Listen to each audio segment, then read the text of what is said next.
Hi guys, welcome back to my channel Absolute Biopharma. Here is another part of the cell culture series, that is cell culture parameters. So let's directly dive into the topic.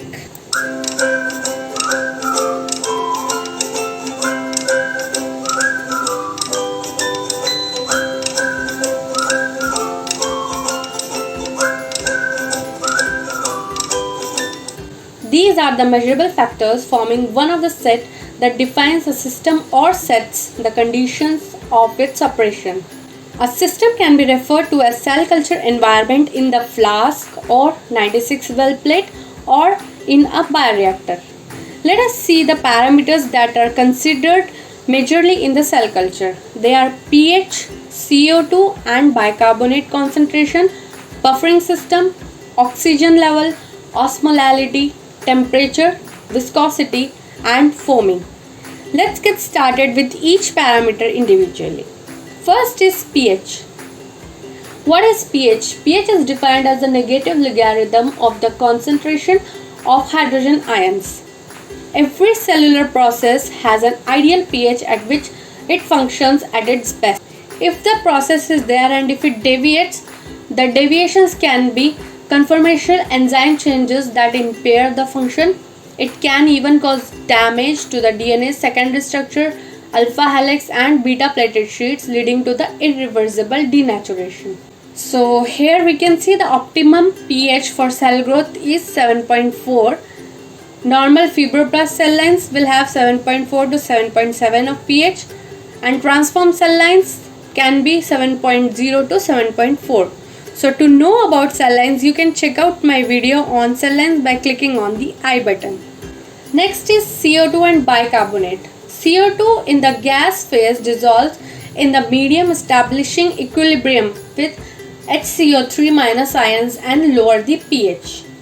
Because dissolved CO2 and HCO3 and pH are all interrelated, it is difficult to determine major direct effect of CO2. The atmospheric CO2 tension can regulate the concentration of dissolved CO2 directly as a function of temperature. This regulation in turn produces HTCO3, which dissociates according to the reaction.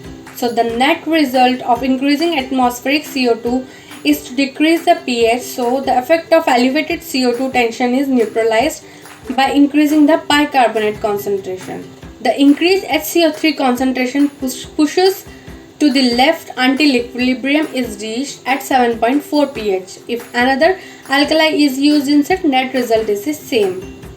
So if we see the reactions, in first reaction the water and the CO2 will give H2CO3, later which it get dissociated into H ions and HCO3 ions. This reaction will help in maintaining the pH of the culture. Next is buffering. Culture media must be buffered under two sets of conditions. First is open dishes wherein the evolution of CO2 causes the pH to rise. Second, overproduction of CO2 and lactic acid in transformed cell line at high concentration when the pH will fail.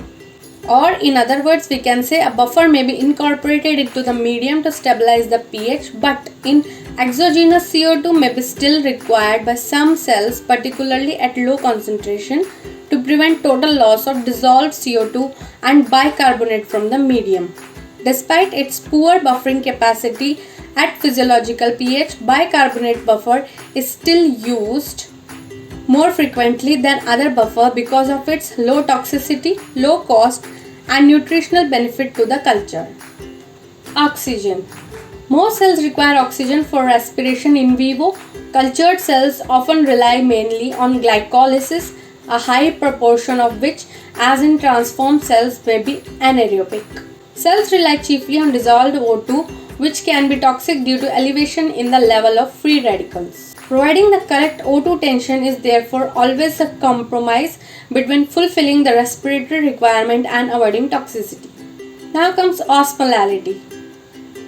Most cultured cells have a fairly wide tolerance for osmotic pressure.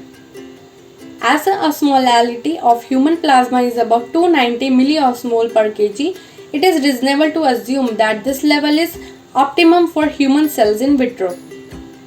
In practice, osmolalities between 260 milliosmoles per kg and 320 milliosmol per kg are quite acceptable for most of the cells. Osmolality is usually measured by depression of the freezing point or elevation of the vapor pressure of the medium.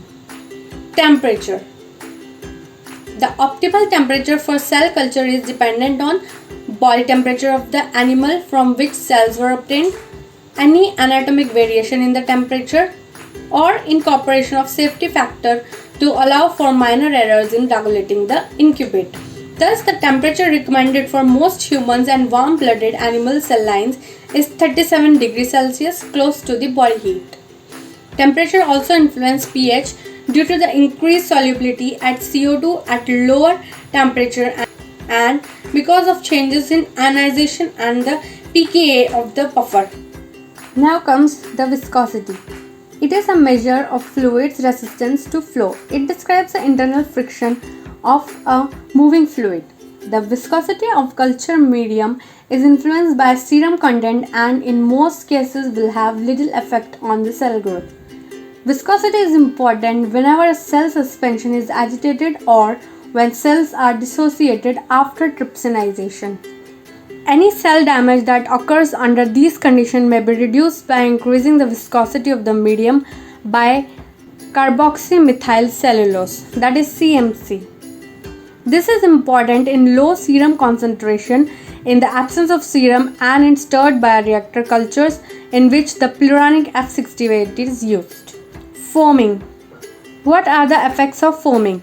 It increases the rate of protein denaturation, it increases the risk of contamination, and it limits gaseous diffusion.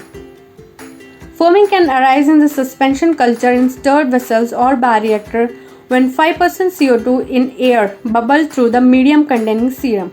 The addition of the silicone antifoam or pluronic F68 from 0.01 to 0.1% help prevent foaming in this situation by reducing surface tension and also protects the cells against shear stress from bubbles.